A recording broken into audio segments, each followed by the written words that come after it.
Namaste, everyone. Welcome. We'll give everyone just a few more seconds to uh, log in and we will get started. I am Suhag Shukla, HAF's Executive Director, and we're so pleased to have you here with us this Sunday evening, afternoon for some of you on the West Coast. I'm pleased to be joined by our Director of Education Strategy, Dr. Vijay Satnarayan. Uh, so first, this is a first of a two-part series aimed at empowering parents and students going to college or who are in college. And it's really something that's been inspired by a number of things. First, many of our own experiences, those of us on staff or co-founders, that we had on our own when we were in college. And we were in college many, many years ago. Some of us even have children who have are in college or recently graduated, and we see that they're facing sometimes some of those same challenges, and those challenges have actually worsened. And then our day-to-day work, some of the work that you know and are familiar with, whether it was our, calling out the Dismantling Global Hindutva Conference or our critique of the Hindutva harassment field manual that is so central to the work that we do here at HAF each and every day. Some of the news items that we've been seeing, campus tragedies that are oftentimes related to alcohol or foul play. And then, of course, you. We've been hearing from so many parents and students who are at a loss as to what they should be doing, especially on college campuses when they're faced with an issue. As I mentioned at the top of the program, this is the first of a two-part series. The second will be on Wednesday, February 28th. That's this Wednesday from 1 to 2:30 p.m. Eastern. That's 10 a.m. to 11:30 Pacific. And that is going to feature our Director of Policy Research, Anita Joshi, and she'll be joined with attorneys from the Department of Education Civil Rights Division. And they will be discussing what you should do when you face Hinduphobia on campus, what role the Department of Education plays in securing the rights and safeguarding students, as well as taking a deep dive into Title VI of the Civil Rights Act of 1964 and how it protects Hindu students. So just a friendly reminder that today's presentation cannot be recorded, shared, or otherwise disseminated in whole or in part without the express written consent from the Hindu American Foundation. But the question will pop up, so we're going to answer it before it does. Maybe I'm already too late, but highlights and full recording of tonight's program will be posted on YouTube and other social media in the coming weeks. We ask that chatter be kept to a minimum. It can be distracting for those who really want to take in all the information. Feel free to use emojis. We love your reactions. It gives us an idea of whether we're getting things right or how we might be able to improve. We will be answering questions and answers, and we've really done our best to keep a good chunk of time for tonight's program in order to get to as many questions as we can. I know that sometimes we run short on that, so we thought ahead and know that this topic is one that's of deep concern to many of you. And so we've allotted a good chunk of time for that. So please use the Q&A feature. It's at the bottom of your screen for the most part, if that's how you have your Zoom set up. And like I said, we will get to as many as we can. We will also combine questions that are similar. I just named our Director of Education Strategy, but let me tell you a little bit about him. We are just so lucky to have him on staff. Vijay Satnarayan holds a master's with honors in Sanskrit and a PhD in Indology and Religious Studies from the University of Edinburgh. And he has over 8 years experience in higher education, teaching and researching at universities in London, Cardiff, and Washington, D.C. Just a kind of high-level overview of what we'll be covering tonight. First, we'll go over some of the personal things that our students might face on campus. Then we'll shift into residential. life, then social life, networking, academic, and administrative. And then we'll go into our Q&A. Please stay tuned for valuable resources that we'll be sharing through tonight's program, as well as follow-ups after today's program. So welcome, Vijay. And without any further ado, we'll jump into our program. So, one of the things that I noticed, and I'll just start talking about some of the physical things that our students will be going through in college, is that both of my sons, when they came back after their first semester, they had grown. And I always, in my head, thought that kids stop growing at 17 or 18, but actually, humans continue to develop physically up to the ages of 25 and 30. So don't be shocked if they're coming in a little bit taller. Of course, we've heard of freshman 15, and sometimes the shift from the meals that we have that are a little bit more controlled by the parents. And then all of a sudden you have a smorgasbord available in high school cafeterias. And sometimes as vegetarians, not necessarily the best options, can lead to weight gain. And so even at the same time that our students are kind of reaching their peak in terms of physical speed, dexterity, overall strength, all of that is actually on the rise up until the age of 30, until it goes into a decline. And so it's kind of a strange time period where you're reaching your peak, but then there's a lot of things that are happening around you that may not necessarily support that peak. We know that for college students, good health is obviously very important, and so many things can interfere with good health, whether it's diet and exercise, having a regular routine that allows for those things, or access to have those things, heavy drinking, sometimes drug use, and stress. All of those things can kind of conflict with what should be kind of a really robust time in terms of our physical health.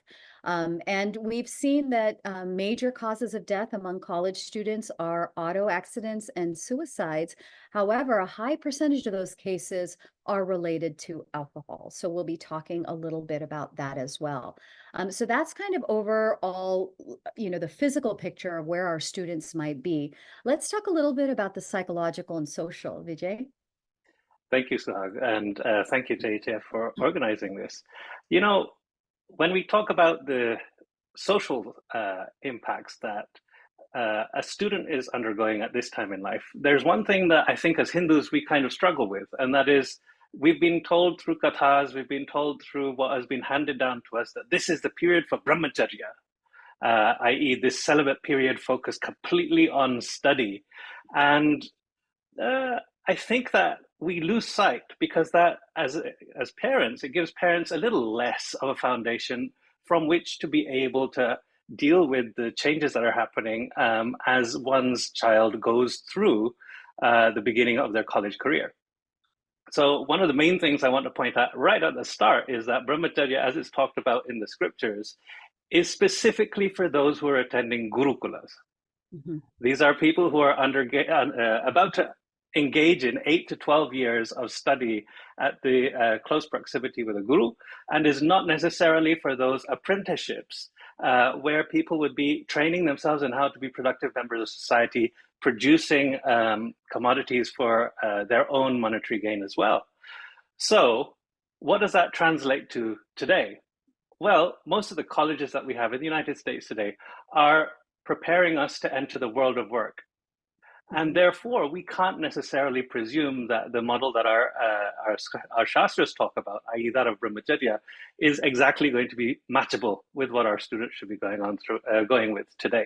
So that's an underlying concept I want us to get in our minds, that the brahmacharya of the scripture is not how we should be approaching this. What we should be looking towards, actually, is the apprenticeships. How was the knowledge of a profession communicated to those who want to become part of that profession? And that's where the modern university sits. If you look at that, brahmacharya has a different focus. Its focus is simply on study. But with study comes many other things, as Suhag, you were alluding to. There are giant changes from what happens at home to what happens on campus. When I was first in universities, I noticed something that the administrators would chuckle about and call the freshman plague. And when I asked what the freshman plague was, they said, well, they've just left their homes. They don't know how to eat properly. They don't know how to drink properly. They're not hydrating. They're not taking their vitamins. So as soon as someone gets a little bit of a cough and sniffle like I have at the moment, suddenly the entire Yeah. unprepared freshman class is full of it. So that's kind of one very initial example of the effects of how things are once you change your well-structured routines of home to the unstructured, but I'm going to cobble together something that is a structure kind of experience of students in their first year at school. I don't want to spend too much on this because there are some very important things up on here on this lovely slide. And I really do want to pull on what's on that third column, the unseen challenges on the personal front. Because as we said, at home, there is this kind of structure, even if it, and I want to be really clear here, so most people are lucky to have households that are stable, that are encouraging with routines, that are open-minded, that encourage clear discussion. And also there are people who have not got those routines and those structures. So whatever the case may be, people are going to be constructing their structures of support as they enter that first year into school. So because of the numerous amount of challenges that a person is experiencing, let alone these external challenges, social challenges, the challenges, the need to fit in, the need to be seen to be doing good, the need, not only these, this expectation of getting an A grade these days, people understand that. But what people have not yet really mined is what happens when society is telling you that you should be doing X, Y, and Z, and you're not wanting to do that. Shame, the feeling of otherness, all of these things are attendant upon a student at this age. And if we are following that Brahmacharya model and our kids come back to us and ask us, what should we do in this stage? And we say to them, you should only be focused on your studies. Well, we might be pushing them into other people's arms. And we'll talk a little bit more about that when we discuss the topic of safety nets. But I hand back over to you, Suhag. Yeah, no, and I'm glad you brought that up because, we may, as parents, not always be comfortable with what our students are exploring, experimenting, but at least we've found in our experience that keep the channels of communication open.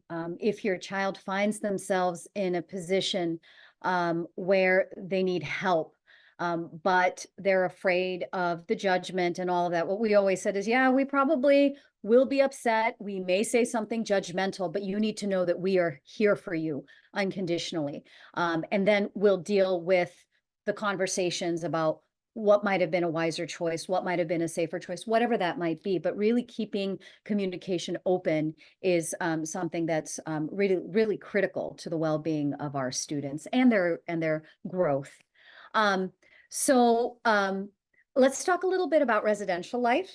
A lot of schools will give surveys that are asking the student, what are your preferences? Are you accustomed to sharing a room? It's one thing to share a room with a sibling, and maybe that gives you a little bit of training as you're growing up in a family, and sometimes you're not necessarily sharing a room, but living with someone completely who's not related to you is a very new experience.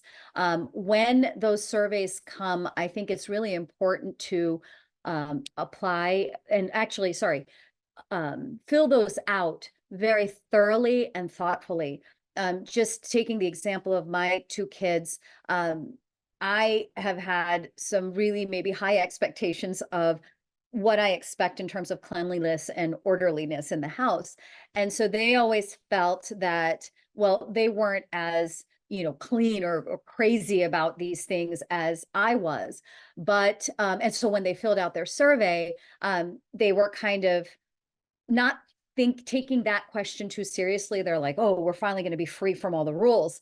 But it didn't take more than a week for them to realize that they had grown accustomed to a certain standard of clean, and they preferred that. And then it was difficult to kind of move back from that. So when you get those questionnaires, especially as they relate to residential life, I think it's really important to think about how you are in your home or how your child is in the home in, say, comparison to some friends, or other things that they've seen around in their larger social networks, and answer really thoughtfully.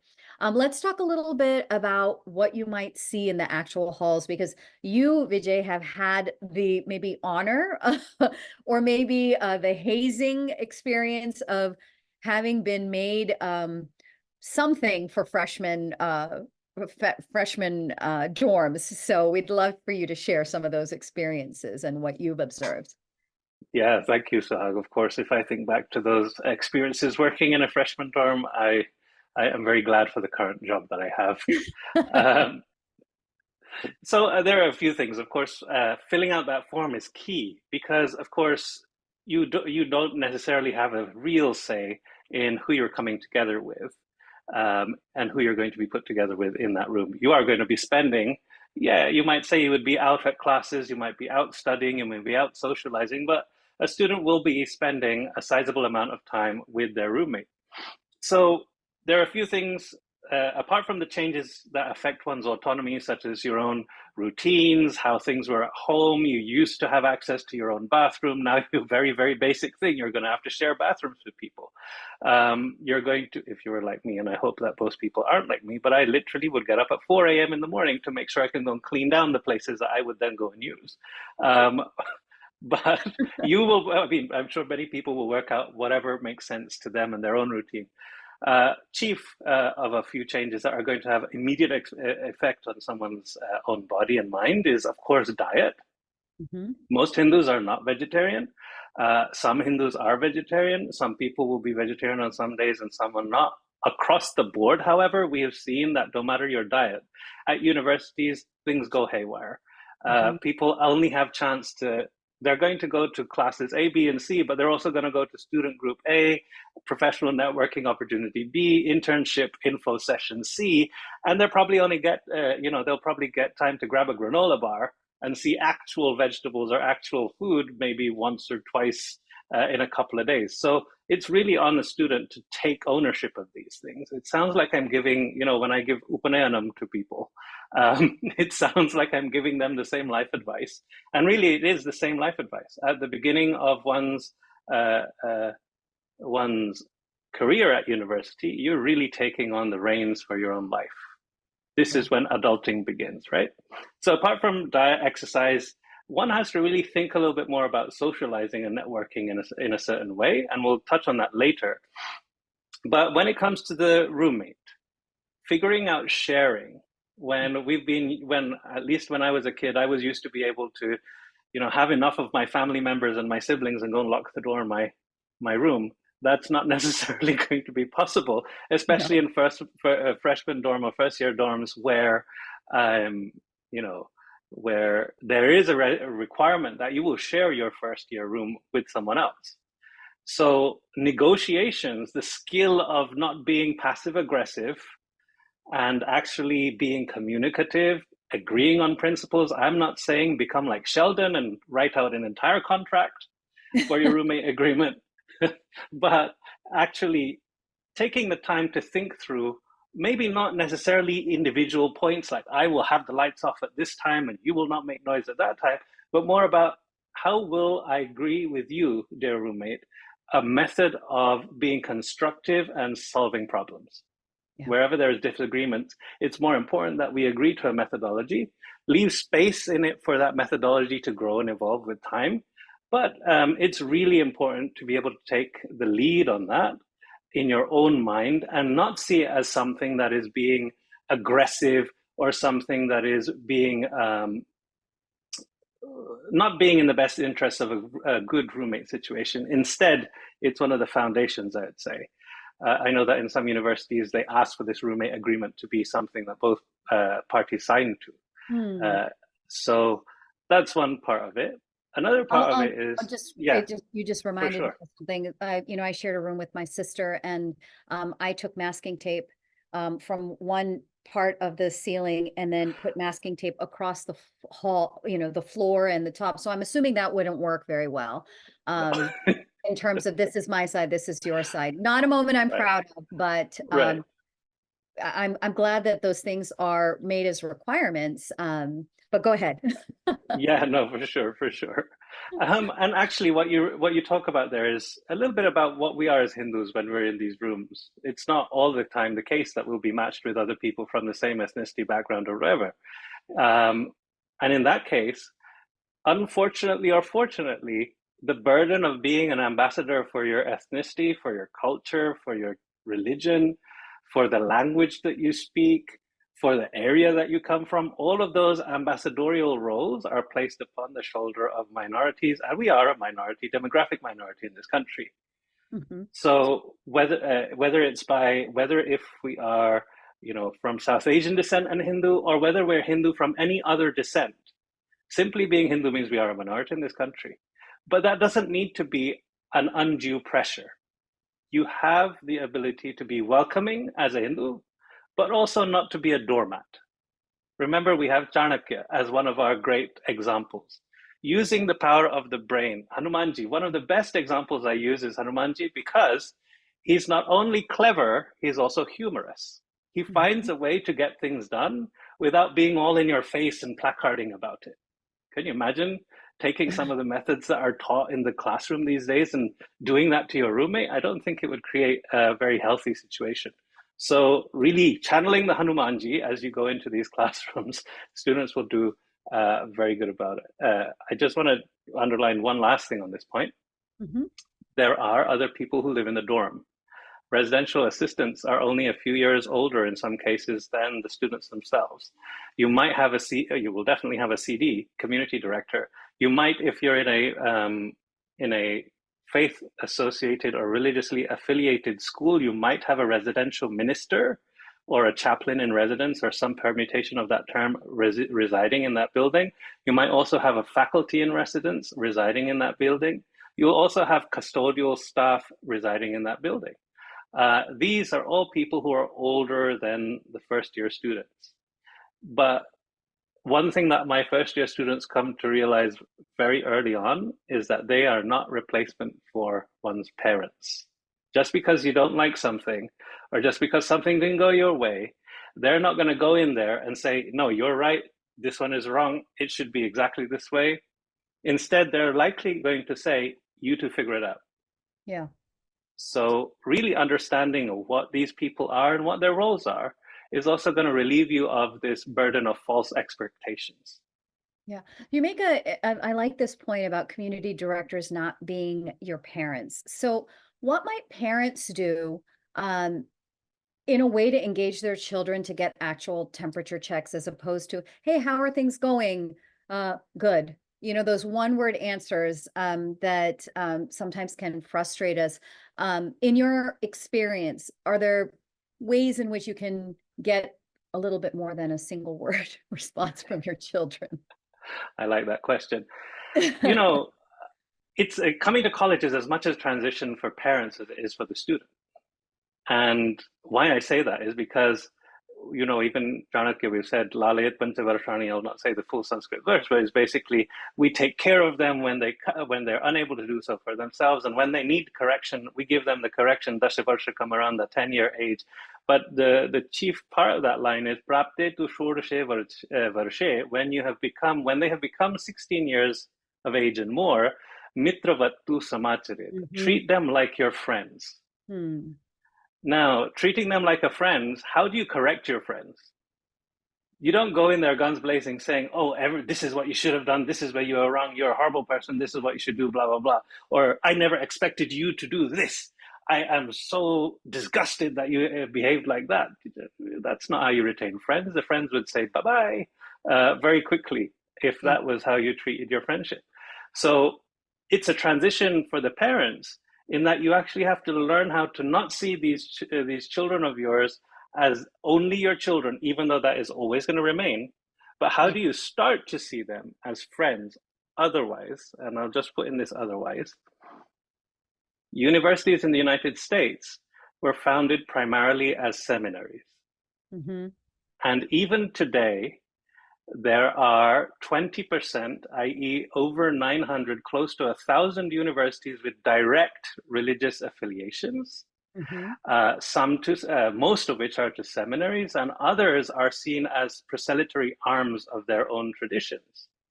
So when we are unable to provide the welcome, I can guarantee you there are people in these campuses who have the money, the tools, the investment to be on Instagram 24 hours a day, tracking trends, knowing exactly what your student is thinking, your child is thinking, that if you close the door on these conversations at home, there are others who are going to open their doors wide open Wow. and have conversations when your child is having a crisis, basically, and just are looking for a listening ear. You might ask the question, well, it's only 20%. What about the 80%? Let's not forget, you know, Mercedes-Benz. Benz is one of the oldest car makers on the face of the earth. Just because Toyota is making cars now doesn't mean that they are doing anything different. You know, Toyota has no relationship to Mercedes-Benz, but they all have four wheels. They all have a steering wheel. They all have some form of gearbox. Similarly, when after these 20% of universities were seen as, oh, maybe we shouldn't be with one religion, and maybe we should try to be secular. They're not picking up some kind of secular, completely unbiased education curriculum. They're taking the curriculum that was followed at these universities and making one or two Right. tweaks. Right. Right. Mm. No, that's a really important point. And one other thing I'll just add before we move on to the next slide is, you made a point about we do end up sometimes becoming ambassadors, even if we're unwilling and not even wanting to participate in anything like that. But we become ambassadors of our ethnicity or maybe of our religion. One of the things that I know that we oftentimes would have very robust conversations about is oftentimes as parents, we say, well, these are Hindu values or these are our cultural values, but really they might be your family values rooted in your specific sampradayic or whatever family decisions that you have made. And oftentimes, I think going back, I think it would have been helpful at points if we made that specific distinction because they're going to be meeting other people who are also from the community, but may have different values, may have different choices that they make. And so I think sometimes hanging the hat on something as, oh, this is the Hindu way, and using words like I think sometimes also make having those conversations a little bit difficult. Specificity, and that actually begins even before they're in college, is how do you communicate what your expectations are as a family in terms of the values that you uphold and the reasons for them. They may be rooted in certain teachings, they may be rooted in an experience, but having those kind of complex conversations rather than no, we don't do this, or yes, we only do this, I think helps better prepare our students to kind of navigate the variety of social interactions that they'll be having, both with people from within Indian, South Asian spaces and Hindu spaces, as well as non-Hindu and non-South Asian spaces. So let's talk a little bit about social life. I know that many of my lifetime friendships and even meeting my better half happened in college. Those things were built on all-nighters before exams, eating not so healthy food at the local burrito and pizza joints, the Indian Student Association, starting a Garban Ras team on campus. Some of these people are still people that I vacation with, talk to, even our children have become friends. So college is a really special time. It can be in building who will be your future friends. So let's talk a little bit about social life. For sure. I think that one thing that people need to understand is that at the beginning, we all want to fit in. And the universities, remember I said the universities before were all formed on a very similar kind of foundation. I mentioned curriculum. I also want to mention they were all formed on a very specific calendar. There are very common festivals that they would be observing. Mhm. And in order for those festivals to work, you needed people that would group together to form the choir, to form, the servers that will guide, the ushers that will guide people through to their seats, when to stand, when to sit during services, things like that. And in order to make that happen, the new batch of students that would come in would be placed in groups. Those groups would be overseen by someone whose duty it was to find leaders within that group, who people naturally gravitated towards, and then elevate those persons to have more and more responsibility for really bringing that community together to be able to serve a function. Now, at the student level, all that looks like is that, oh, I've got new friends. And sure, if friend A asks me to do something, I'll do something for friend A. And if somebody has friend B has asked me to do something else for them, I'll do that for them. It's no problem. That's how you be good friends. I've pointed out there that it's very difficult when you're a student to see the dotted lines that connect friends and their broader kind of attitude of the university to certain things. I put this out there to say that you do not need to be friends with everybody. Mm-hmm. As a student, your job is to go there, learn, absorb, but most importantly, observe. Augmenting your skills as an observer. We are the Arsha tradition. It is a Rishi tradition. We see, we observe. Our ancestors have just been able to sit there and observe without prejudice the goings on of places. That's how they gained their knowledge. This is what the knowledge that they've passed down over generations is evolved with more and more expertise through other people's observations. But when you're in college, try to channel that. Be an observer. Learn who's there for you and learn who's there for what you can do for them.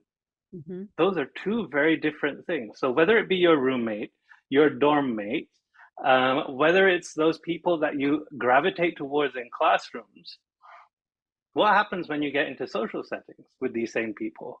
Are they asking you to try new things that are out of your comfort zone because it's a YOLO, you only live once situation?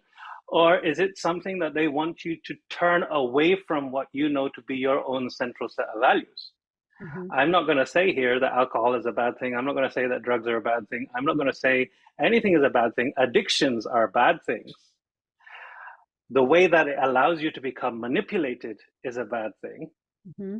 And therefore, I think that when a student is in that situation where they're facing complete ostracization, the loss of friendships, etc., just because they won't do certain thing X, don't think you're the only person that will say no. There are so many other people that are going to say no. And if you give yourself enough time, don't aim to become the best friend to everyone in your first 6 months on campus.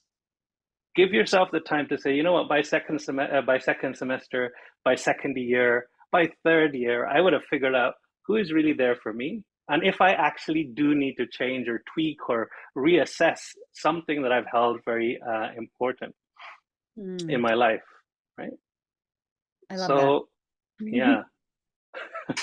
I mean, I'll just close my little thought on this with saying that, we're very practical people. Dehi me dadamite is something that goes right back into the Vedas. We have a very, very famous Yajurveda mantra on it, which means if you help me, I'll help you, right?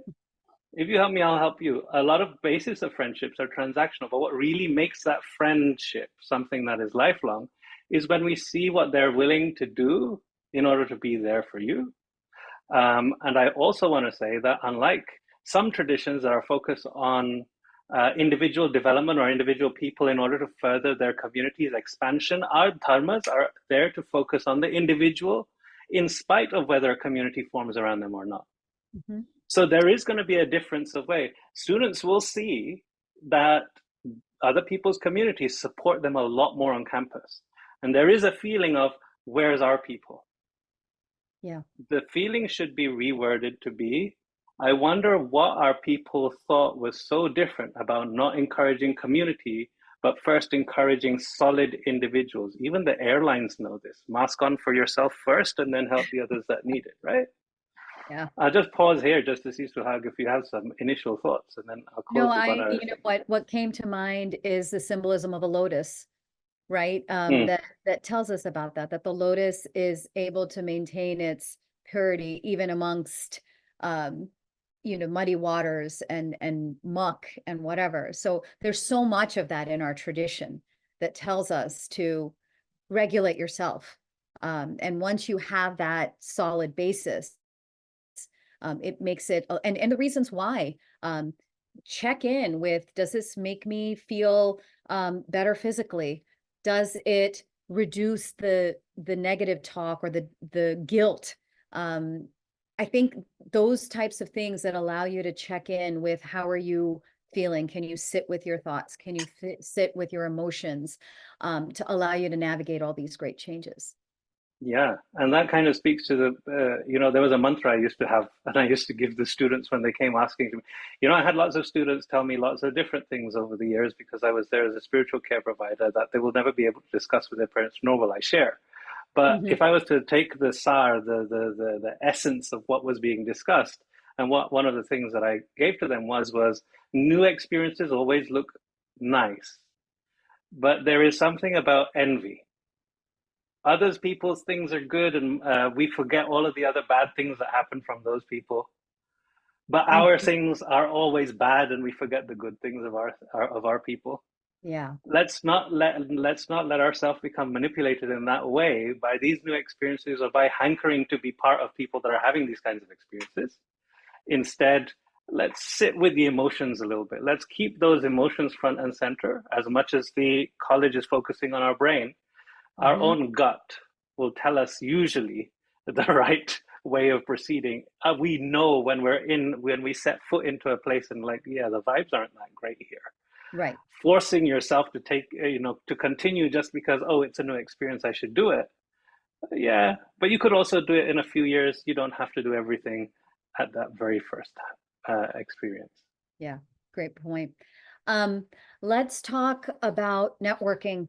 I'll just quickly start with, how fortunate I feel now to be second gen, to be able to provide a network to this next generation. That was not necessarily a luxury that many of us who were kind of the children of that first large wave of immigrants, we didn't have networks necessarily. And we didn't realize that that's kind of how the world works, especially when it comes to getting a job or getting internship opportunities and all of that sort of stuff. So, oftentimes I will have conversations with young people and they'll say things like, well, I want to do this on my own.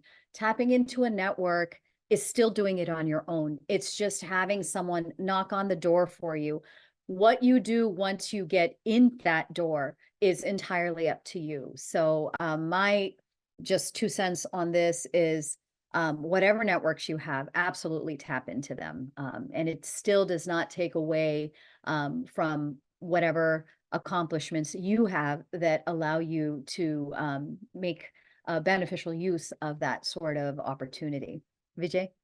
For sure. The whole point of networking, I want to preface it on something.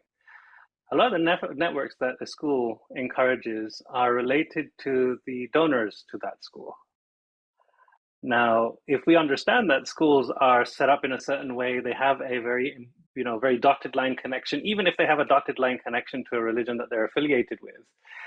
A lot of the professional networks, a lot of the national bodies that give networking opportunities, a lot of the corporate bodies that give networking opportunities to the students on campus, especially in the second and third year, a lot of these places have a goal. They have a mission driven need for them to put themselves into the schools and try to really support these initial networks. You might say, why? Well, I'm not going to go into the whys, but I think you can deduce from the way that I'm speaking about it that there's a lot more at play here, and that it behooves people. Look, you're going to spend or going to have spent, whether you're the parent or legal guardian or you're the student, there's a lot of money being invested into the education, and a lot of money is being transacted to the university to what we all hope is to get good education. But Hmm. what's also happening is that we're imbibing everything else that's around us. Right. Now, when it comes to networks, we have grants, we have stipendiary positions, we have studentships, we have little kinds of opportunities that come up. We even have employment opportunities, paid internships, and things like that. all of which have a network. I'm telling you guys this through you, Suhag, as a way not to say to people, become scared. Don't even put your foot there. That's not what we're saying. Mhm. We're saying go into all of these places, but just go in with your eyes wide open.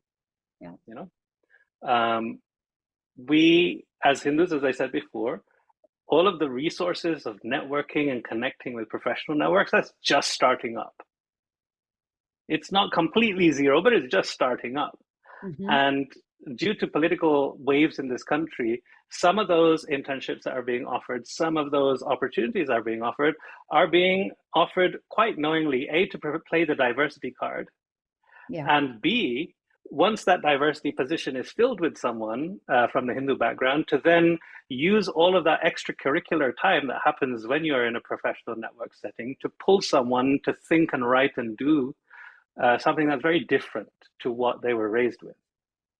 And Yeah. I'm not saying that it needs to be what I was raised with. I put to the corner, I did my studies, I even rejected what I was raised with, but I never did so in a way that would say, I've closed the door to it. I've always left that door open. And when I was able to critically reassess things, then things started to make more sense. Anyway, Yeah. I bring that point up just because of that last piece, extracurricular college activities.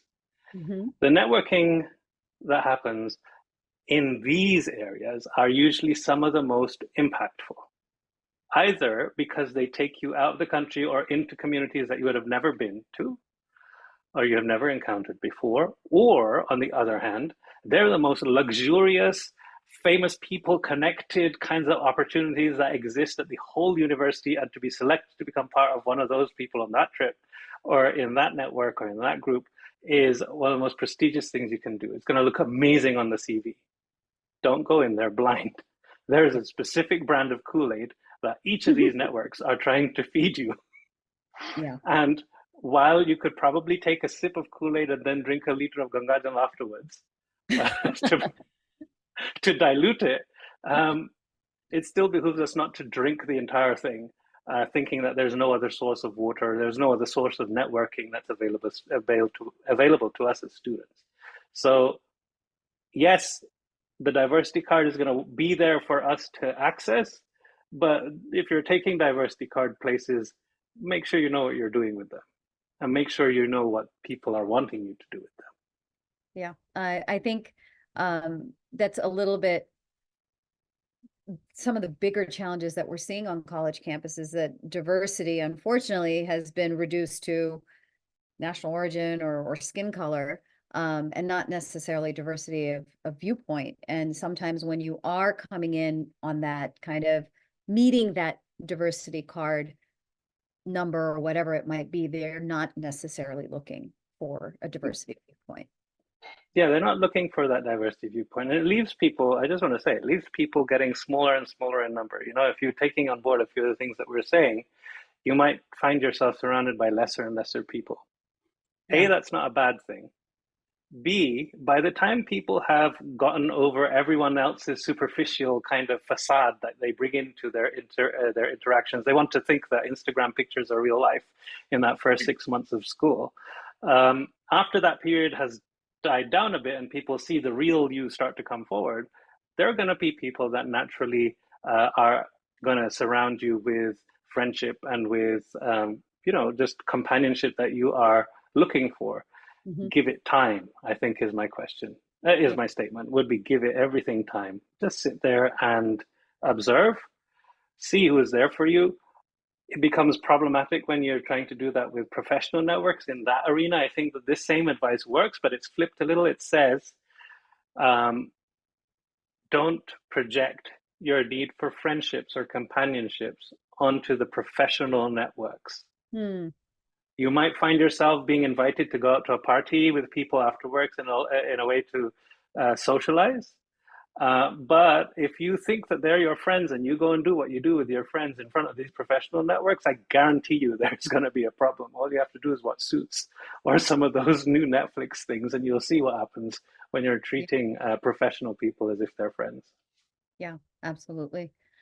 Let's talk a little bit about academics, because I guess college technically is largely about academics. Um, And specifically, I think for Hindu students, it's really the challenges we start facing is when we begin navigating those courses that might be talking about India or might be talking about the Hindu dharmas.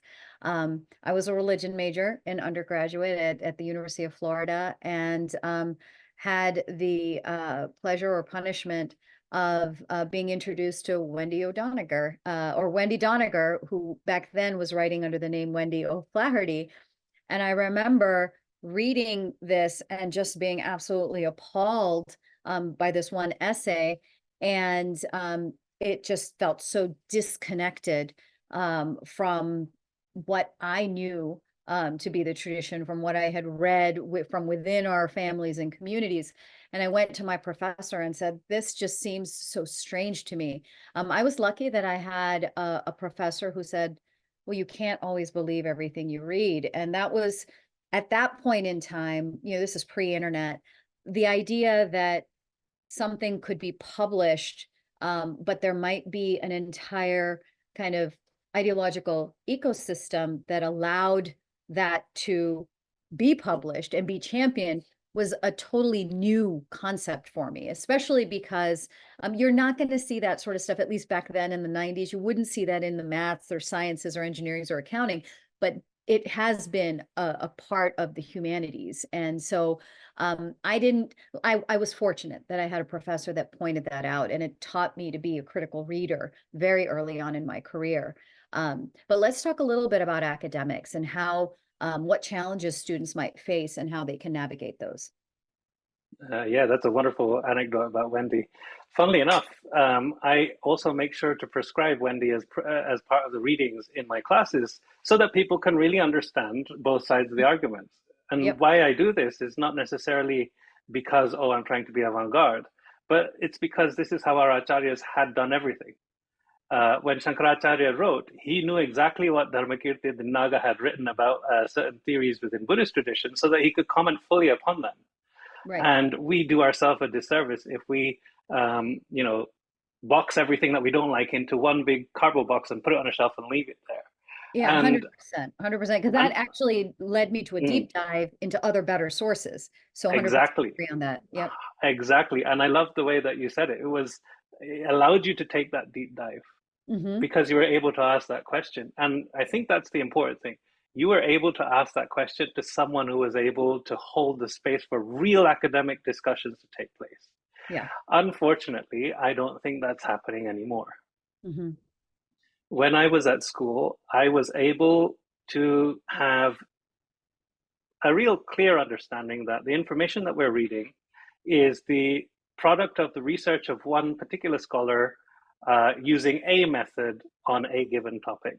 And that in order to get a really solid understanding of that topic, you would have to see what other scholars who are researching the same topic with different methodologies were saying. You would then need to read the peer reviews of their published work. And then you would need to read competing reviews of that same published work. So there was at least three layers that you would need to read in order to get a deep understanding of that subject under discussion. Nowadays, people look for TikTok Talk. summaries, and for Instagram, tiles. Hmm. I dated myself there a bit by saying TikTok instead of TikTok. I'm not Oh, that old, good. I promise you. You're still younger than me. So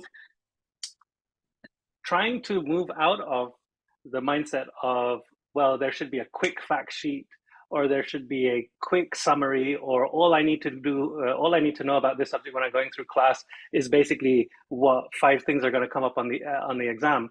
That's not a good method to approach any scholarship. And I will say it really clearly, that is not the way to go about learning Hindu traditions at university. Hmm. A lot of students are going to want to learn Hindu traditions at university. And I want to say this to parents with a lot of respect.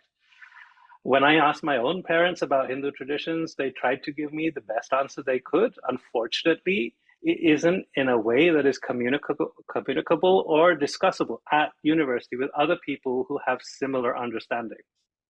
It becomes very difficult. So I would say as a student, if you're looking for classes to understand Hindu tradition or ancient India or Bharatiya civilization or any of those things, you need to be really, really aware of how it's being taught. Does it have that level of depth, as Suhag was saying? Can you deal with Wendy O'Flaherty and can you deal with the other professor that she was talking about? Can we put all of these people in front of us and say, I'm going to objectively assess everything? More importantly, if your objective assessment disagrees with the assessment of the professor, is your professor going to be one to shut you down and to remove marks from your assessments if you don't speak exactly as they want you to? There are some professors who will be extremely thoughtful people, like a couple of the professors that I had. One of the professors said when I was studying Sanskrit, I can't be bothered learning your nonsense Vedanta. I am 100% much more happy with Jain Sanskrit. And I said, that's great. Are you willing to correct me just on the Sanskrit in this stuff? And he said, yeah, sure, I'll do that. Mm. And it was because of that he was also able to get a deeper understanding of Vedanta tradition, and I was able to get a deeper understanding of Jain tradition. Yeah. Just because of that. So really looking into your professors, really looking into what are the texts that they're providing you to read, and more importantly, once you started reading those texts, are they telling students how you're supposed to think about this? And are the questions that they're asking, are they really probing questions, or are they trying to get you to think in a certain way? Psychic driving is a phenomenon that happens 100% more in a classroom that I've seen these days. I won't say 100%, I'd like to quantify it a bit better, but research is not being done on this type. The kind of psychic driving that is happening in the classroom is really different today than it was when I was a student. Mm-hmm. And with the rise of scholar activism, I think that as soon as you're trying to tell people that you need to be an activist, well, then you need to understand things in one particular way, which is exactly against what we were just talking about as scholarly objectivity. So in sum, I would say there is a lot of confirmation bias, even if you do not study Hinduism in the classroom. If you don't take an intro to Hinduism, Hinduism 101 or South Asia history or any of those kinds of classes, even if you say, I'm a Hindu who doesn't want to know the history of our traditions through those people, I want to learn it on my own. The thing is, when you go into your business studies class, when you go into your foundational medical classes, when you go into any of these other classes that you will never expect ancient Bharat or our religion to be discussed, you will genuinely find that there, under the name of diversity, will be one or two mentions across that course of Hindus in a very stereotyped way or Bharatiyas in a very stereotyped way that lead to a kind of confirmation bias that if you're not aware, you can be in trouble because you might be believing some things which is actually just someone else's entire narrative. So going into classes, doing some research on who you're going to be studying from, why you're studying from them, what are they asking you to study, do they have some kind of way they're making you think, or are they encouraging you to become objective scholars? I would say finding out those things before putting your class selections down, but most importantly, making sure that if you're doing that you want to know more about your own religion and your own tradition on history, if you're doing that through classes, that you do this process of vetting even more stringently to make sure you're not going to hear things that are actually an activist's narrative, rather than objective ways of seeing diverse perspectives on a single topic. That's really good advice. And I want to just be mindful of time. Maybe we'll wrap up our next few slides. But one question on this that I have is that if you are in a situation where the professor is, you can tell that you might be penalized for expressing a different viewpoint, what can a student do on campus? What sort of resources? I know that there is a certain level of autonomy that professors have, but is there any place that a student can go to navigate these issues to see whether they can navigate those classes a little bit better, and maybe being a little bit more aligned with their conscience, or where they're thinking the information that they're being exposed to is leading them to. Yeah, I think that I have to give two answers there with two different hats on. As the academic, I'll say that you should always be able to discuss things with your academic dean. And Mhm. then, if needed, you should be able to take appointment with the department heads, things like that, if you're a very proactive person. On the other hand, the university will also say that there are bias report forms, there are those kinds of actions that can be taken to, if after initial discussion doesn't resolve it with the person in particular, and you feel that the oversight is not good, then taking this additional step will be useful. I, as a person who is in university administration, would add on a separate lane for us as Hindus. Finding professors of your similar background and viewpoint, and finding administrators of your similar background and viewpoint. If there is a South Asian Student Association, if there is especially some kind of Hindu student organization or association or what have you on campus, Mhm. if you can find them and they're able to give you thoughtful points, then really ask them those questions. But if not, HAF has definitely got a lot of expertise in this area. Yeah. So I'm sure that we'll be able to help in some of these cases too. Okay, thank you for that. Let's talk a little bit about administration. We're not going to talk too much about this because, as I mentioned at the top of the hour and a half that we'll be together, is that we have a second part to this series, and that's on Wednesday. So be on the lookout for that. After the end of tonight's program, you'll get a reminder if you haven't already registered. And that's where the Department of Education Civil Rights Division, attorneys from that division will be there to talk more specifically about rights on campus and how to navigate those. But I just want to, like, at a very high level, colleges do have provisions for non-discriminatory days off or accommodations, such as rescheduling of projects or exams based on your sincerely held belief is the standard. And so do take Diwali off, or other festivals that might have meaning for your family, or maybe there's a observance. Perhaps, a family member has passed and you have to go home for the 13th day ceremonies, or whatever it might be. These are things that are protected rights on campus. I do want to make everyone aware of our Dharmic Days calendar. This can be a guide for both parents and students in terms of when are those holidays coming up, and they also provide some background. So if you have to put in a request for an accommodation, you don't have to start from scratch. You can take some of that templated language in terms of the significance and meaning of certain holidays and why you would require an accommodation. Um, and, the thing is that if we don't take these holidays off, then it's very easy to kind of um, just diminish them. And it's a way that we're basically denying ourselves equity on campus. That, Easter or spring breaks are oftentimes scheduled around Easter. Winter break is scheduled around Christmas. And so these holidays are given precedence.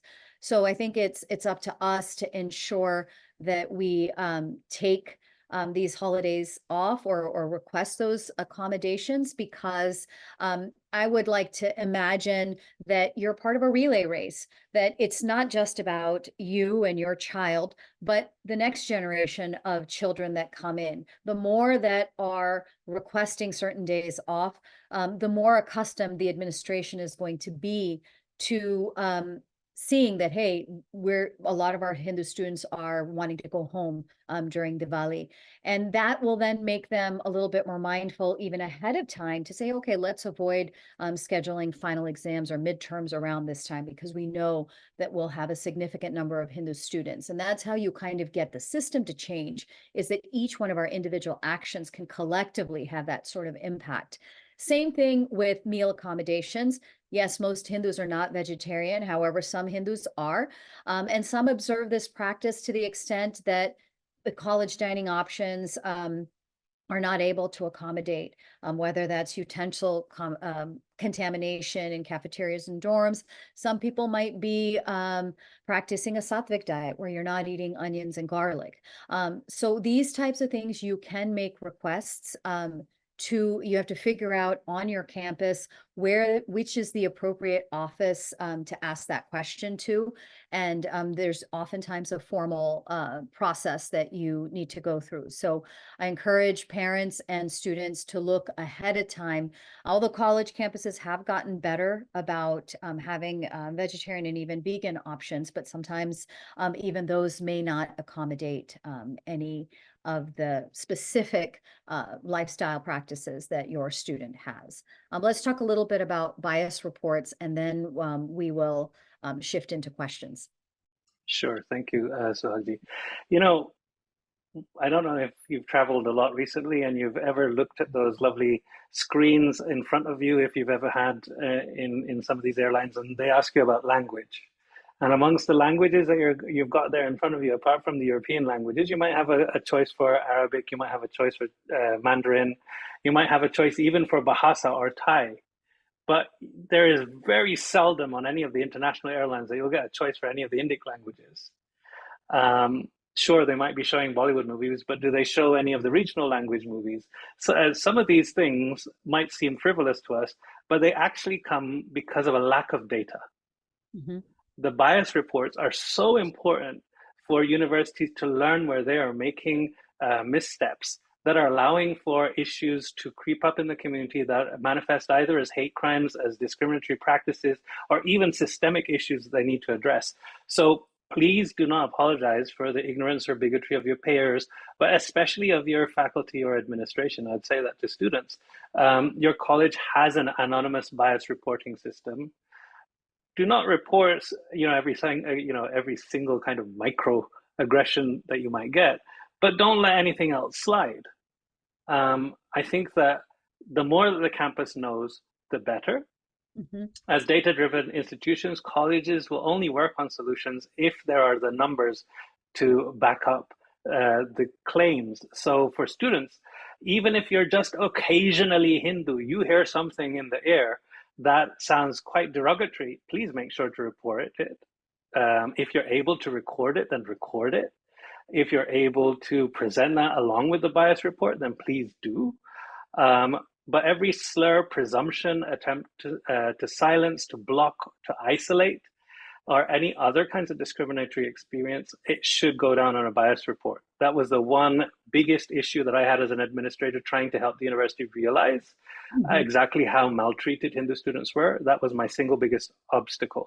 They tried to then say, well, student affairs will help you. Well, they're a mission-driven institution, and student affairs is usually a shoestring budgeted outfit.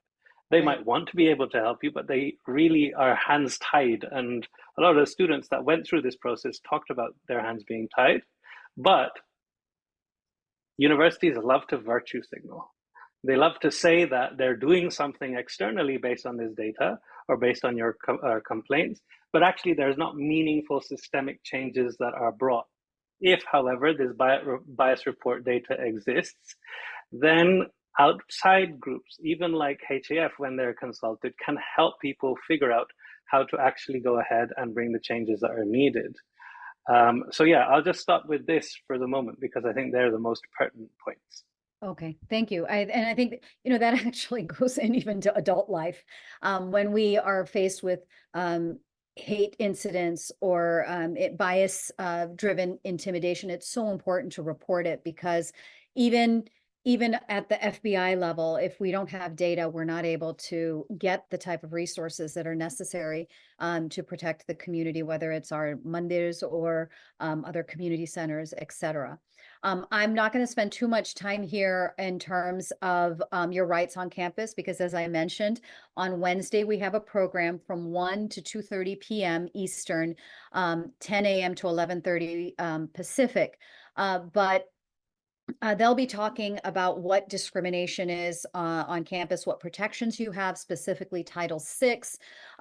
Now, and I know they'll go over this, but on campus, actually, religion is not a protected class when it comes to the protected classes that are that anything that occurs where there's a hostile environment or intimidation or harassment that occur on certain characteristics, and those are race, color, and national origin. Religion is not one of those. However, the Department of Education has issued an advisory saying that where national origin and religion are oftentimes inextricably linked, and that could be the case for some Sikh, Jewish, and Hindu students, that there might be protection. So I do encourage everyone to attend Wednesday's event.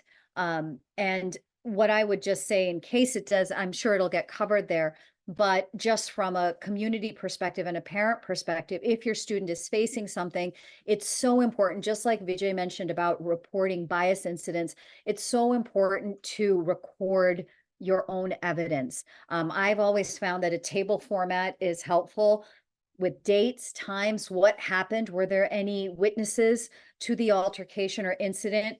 Something about writing these things down provide clarity. It triggers memories of, oh, wait a minute, someone was there. Oh, maybe someone did capture this on their cell phone or whatever. So I think that if you find yourself in a situation where you have faced some sort of violation of your rights, do your best to kind of keep down a record of what's happening with that sort of specificity, and of course challenge discrimination on campus and demand action from your colleges. They have rules that are there to protect students. Those are those internal rules, but most colleges also get federal funding, which makes them then accountable under the Civil Rights Act of 1964 and Title VI specifically. So it's really important that you report. Um, I think we're going to have to go very quickly on this, Vijay, and then go to our quiz. Go ahead. Right. Ooh, this one is going to be tough to go through. We could spend an entire 4 hours on this, just discussing the fineries of each of these points. But I'll say this in sum. Resourcing at universities when it comes to our traditions or our own national backgrounds, things like that, is very, very limited. South Asian Studies as a brand is something that is being completely underfunded. And also, Indology departments where you had people who actually would take the scholastic approach to all of history, those departments are completely out of the door these days. They've been classed as elitist or exclusionary of some kind of form and have been sidelined. And in South Asian Studies, what you're getting therefore are people who are not experts of the field of South Asian Studies, but study something that's tangibly related to it, such as economics, such as anthropology. And because of their training in anthropology in general or in economics in general, they're not really specialists on South Asia. Because of this, they, even though they're asked by their universities, because like I said, so long as you're brown or your name sounds like it's a Hindu name, suddenly you can speak for the entirety of Hindu traditions and the breadth of and depth of history. That's not possible. But these are the people who will be asked to do this. And because of that, it leads to, I'd say, most of all of the things that you see there on these bullet points that are known issues faced by Hindu students on campus. Who is a specialist should be the question you ask. Mm-hmm. And if you have to go through one of these courses, go to them, listen to them, but take them as a scholar would, which is to take them as the understanding of the professor vis-a-vis that topic, and Right. not your understanding. What they're saying should trigger questions, but if you have questions, ask the professor for sure. But then ask other people who have expert. Don't go home and ask mom and dad and uncle and auntie if they don't have a PhD in South Asian studies. Go to some other people. HF can provide lists, I'm sure, of people who can have these kinds of conversations. Not to say mom and dad, uncle, auntie don't have knowledge, but they have their perspectives. Professors and scholars' jobs are to see how to connect all of the perspectives to have a more broad narrative. So I'd say that is one key thing to hold in your mind when we approach these issues that are faced by Hindu students on campus. That's great advice. So basically, what a professor's saying is not the truth. It's a perspective. very often. And Right. going in with that recognition, I think, can be empowering. And like I said, to the anecdote that I shared, I had to have a professor point that out. I think Yeah. because of social media and just the political climate today, I'm hoping that more and more students are aware of that, or at least if parents are aware of that, you can have those conversations before you move on to college. So let's move on to a quiz. The question is this Hinduphobic? Yes or no? We encourage everyone to take the poll.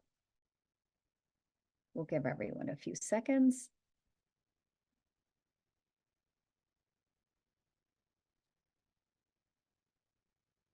All right, can we see the results? All right, 79% of you say it is, and 21% say it's not. Okay, we're going to move on to the next one before we have a discussion about this. Is this Hinduphobic?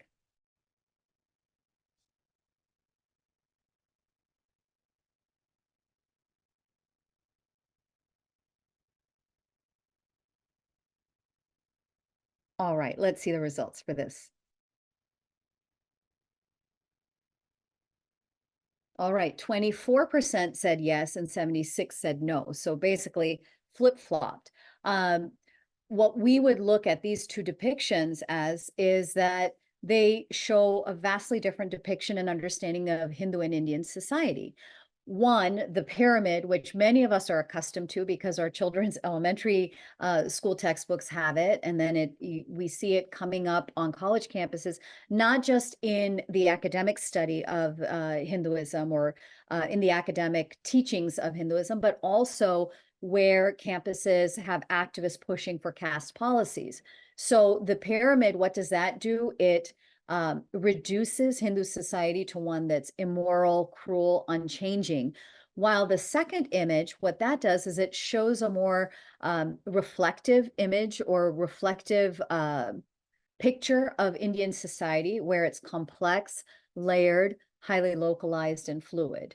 And so and the other thing that you see in the second version is that Hindu society appears to be like every other human society. It's not exceptionalized or objectified as something that's especially or uniquely bad from others. So these are kind of ways in which you can recognize Hindu phobia occurring even through the way things are being taught, that when something flattens an entire culture or looks at it in binary from binary positions as opposed to kind of context and nuance, those are ways in which students can recognize, is this really a perspective, or is this being presented as the truth? Vijay, did you want to add anything about this? No, I mean, I just say that this is a really interesting example because it allows us to see what we do to our own traditions because we have ourselves to a really high standard. When Mhm. we don't look at what others, I want to say this with love and deep respect for all the other different religions that are out there. But if you look at their histories and you look at their level of faithful today, people are still invested, people are still donating, people are still going to their places of worship, despite some of the worst atrocities on the face of this planet being perpetrated by not only people who are following them or kings or queens, but actual spiritual teachers, religious teachers in those traditions. So I want us to also say that there should be some perspective, and that perspective is lacking when your professor is only giving you an activist's point of view. Yeah, absolutely. Let's give another example. Go ahead, Vijay. Oh, this one, I'm gonna, I'm gonna ask people this one. In your minds, you don't have to do the whole poll on this one, but a very simple thing. You're not going to go to a class on Hinduism, fine, but you're going to go to a class on society, for example. And in that class on society and global cultures, for example, especially a lot of people who do culture and politics, they'll get these kinds of things. And there'll be in there something about Hindus being cow what? Well, the Sanskrit word being Go Puja. We've been told that the word puja means to worship. So go being cow, puja means worship. So Hindus are cow worshippers. Okay. Notice that I said all is not as it seems at the top. because we also do something called Vahana Puja. Vahana means car, Puja means worship. So wait a minute, Hindus are not only cow worshippers, they're also car worshippers. Okay. But we also do Khata Puja, Chopra Puja, or some kind of ledger accounting book puja. So if puja means worship, then we do ledger worship, and Hindus are ledger worshippers. Huh? Especially if you're from Nepal, and we have during Tihar, the festival of Diwali, we have lovely old little doggo over there, who in Sanskrit is known as Kukura. Well, Hindus do Kukura Puja, so Hindus are dog worshippers as well. What we must realize, therefore, that something is wrong with the way that we've translated the word puja. And as you can see here, this dictionary was written by someone who is the son of a Lutheran pastor. And so they have a specific worldview in mind when they're translating these words. But even he knew that there was more at play here than just the word worship. We have honor, we have revere, respect, regard. We also have initiate, consecrate. The word called bless, for example, in English these days, has that kind of connotation. So if you were to go back to the top of those slides, we would say maybe Go Puja meant cow respect for the cow, or thanksgiving to the cow, gratitude to the cow. We might say that Vahana Puja is blessing the new car. Doesn't that sound a little bit more like what we actually do? We might say that we are hoping for a really good year with our account books. And what about the next one with Kukru Puja? We're being respectful to all forms of life, at least the 5 forms of life that are chosen during the 5 days of Diwali as it's celebrated in Nepal. So just that one word puja being mistranslated has led to so many negative stereotypes that we as Hindus who go to schools, who have been told that puja simply means worship from high school level, we've just accepted that as fact. So even when us lovely brown Hindu people, when we start translating things for people, we will even go as far to say something like Murti Puja means idol worship. Can you imagine that coming out from the mouth of a Hindu who knows that we're in America where idols are a sign of heathenry? We should be able to say, knowing that the word Murti means an embodiment or a personification or a material form, we should be able to say that this is a material embodiment. And we are venerating, puja also means to venerate. We are respecting or regarding the form that is there before us. So that's just a couple of things that the nuances are lost at universities when we just parrot on what has been given to us. Use this time really well to challenge and question, but to do so with your eyes open to what people want us to challenge and question and what we should actually be challenging and questioning. That's great. So I'm going to shift to the questions now. We have some good ones. So this is a question for you. It can be very intimidating, even going up to a professor to challenge them on some of this stuff, especially when you may not have the ability to debate or refute the points. When you still just have a rudimentary understanding, but you know what the professor is saying is incorrect, how do you deal with that?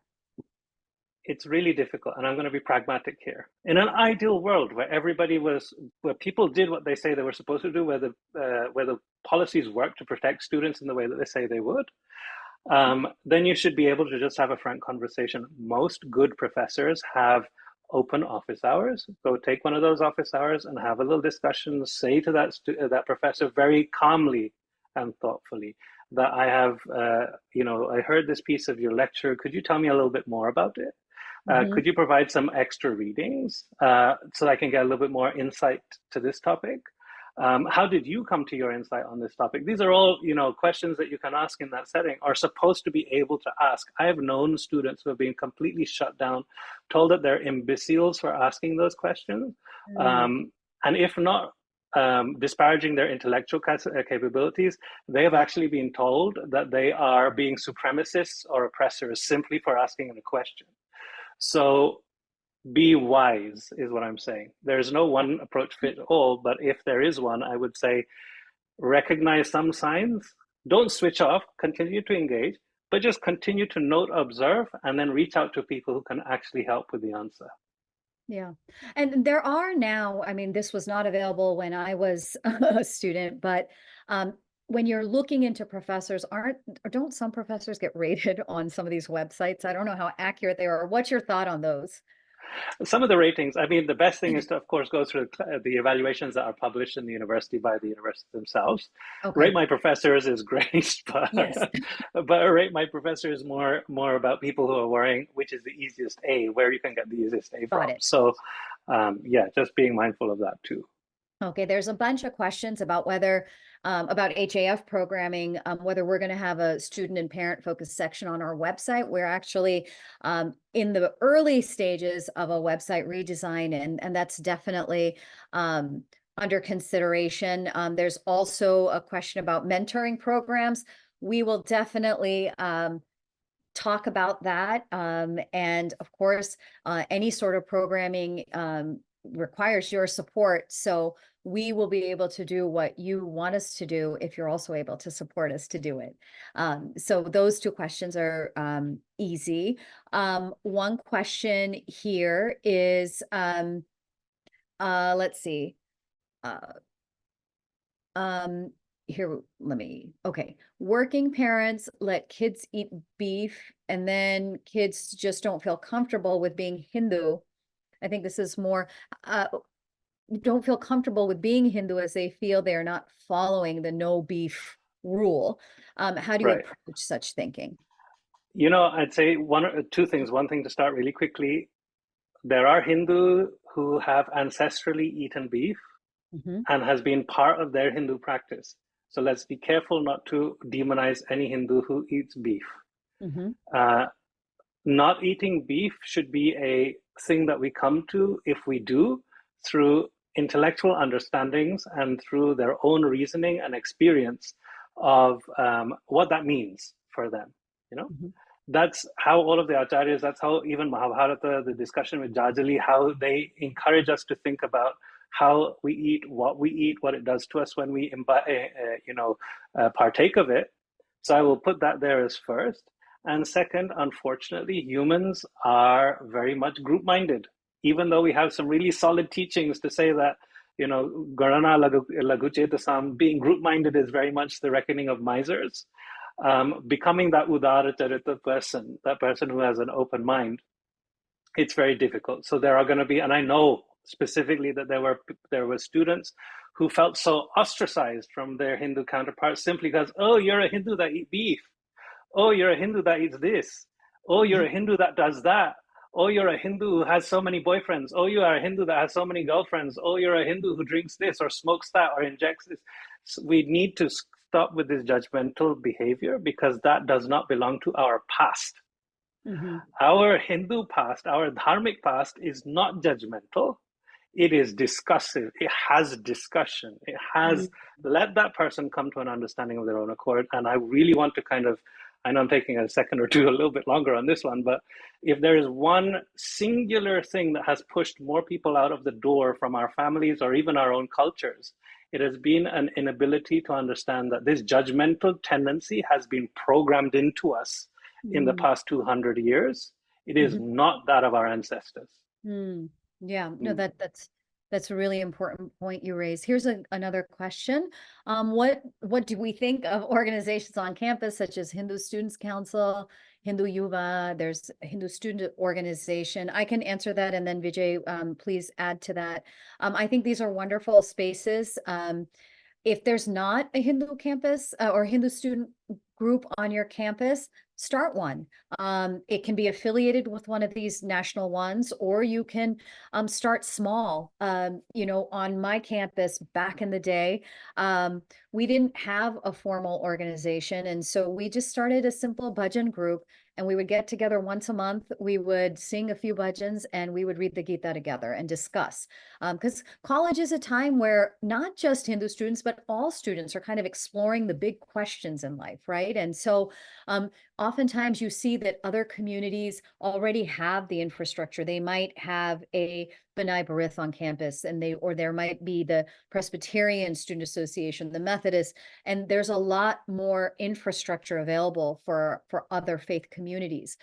So if you have one, by all means, join, be active in them, because oftentimes, look, college, you are there for academics. And so some of these things get kind of sidelined, or they become secondary, and maybe the chapter is not as active as maybe you need it to be, there's only one person who can change it. That's you. And you meaning the student. So parents can also encourage that yes, college is primarily about your academics, but all of these other things can be the pathway to your own growth, to friendships, to networks, and all those things that we've talked about.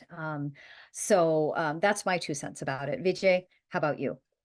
Very quickly, I would say that I agree with everything that you said. Perhaps the only thing that I can add is to say that, especially students who are looking to go into any kind of group, especially groups, and I'm going to speak specifically towards those groups by Hindus for Hindus, Mhm. the issues that a person may have and the approach that that person or their people around them, a lot of them are quite insular, that they may have, don't necessarily reflect the way that the rest of the tradition may approach those similar issues. Mhm. Um, we see one person behaving in this way, and suddenly all people behave that way. That tendency is going to be to our detriment if we encourage this at school and if we don't challenge it at school. There are so many really good issues that people formed groups around beforehand. And just because the president is a really problematic person, they're like, I don't want anything to do with this. Don't Yeah. be like that. Be the people who can change things. Yeah, absolutely.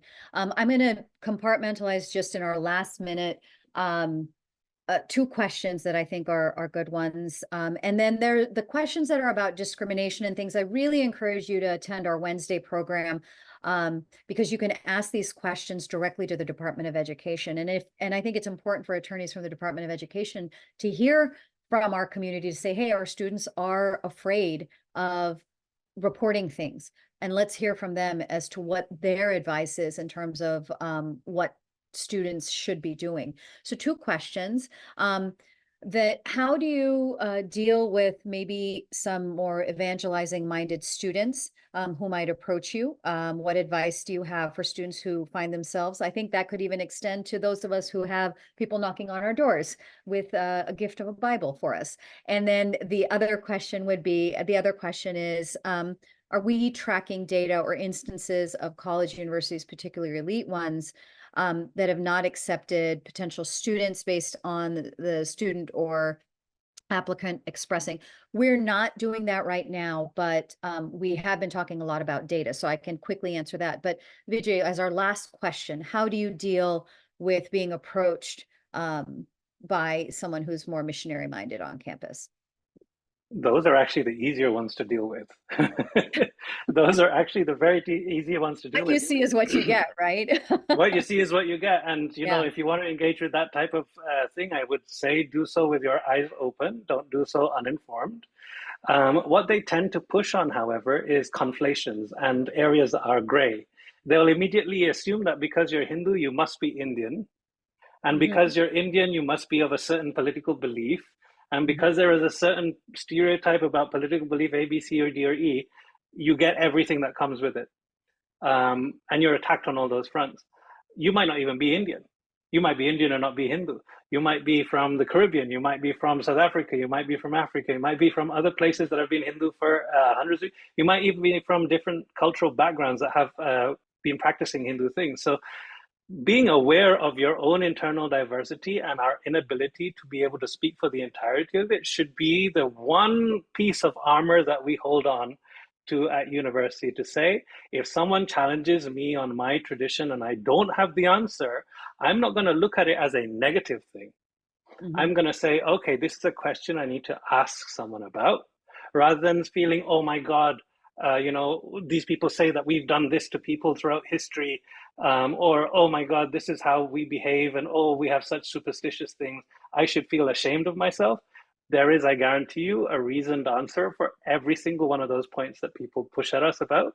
So hold your ground, be respectful, don't, turn into fisticuffs, but also don't become a doormat. If you have doubts, ask people who know more, and together there will be a solution for that too. That's great. Well, we really want to thank you for joining us. We hope that you found tonight's program helpful. As I mentioned, that This program the full video will be made available on YouTube in the coming weeks, as will highlights throughout our social media. And please do join us on Wednesday for part 2 of this series, where we will be talking with attorneys from the Civil Rights Division of the Department of Education, where you can have some of the questions about navigating your rights and how to encourage our students to report things, and first of all, to recognize when we might have faced a violation of our rights on campus. So we thank you very much. Please do continue to support HAF so that we can continue providing this sort of programming, and be on the lookout for resources that we will be sharing after tonight's program, as well as Wednesday's program. Thank you and namaste.